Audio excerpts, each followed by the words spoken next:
1 Thessalonians 5 verse 18.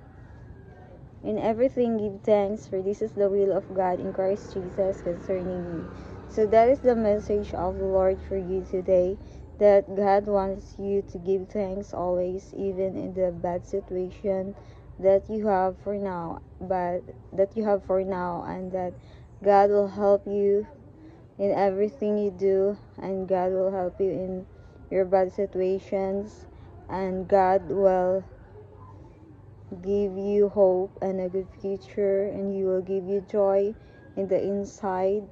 It's not a shallow joy, but it's a deep joy that you can encounter, and that God will help you in your daily situations, and that God will be with you always. Thanks for watching my video, and God bless you all. Bye.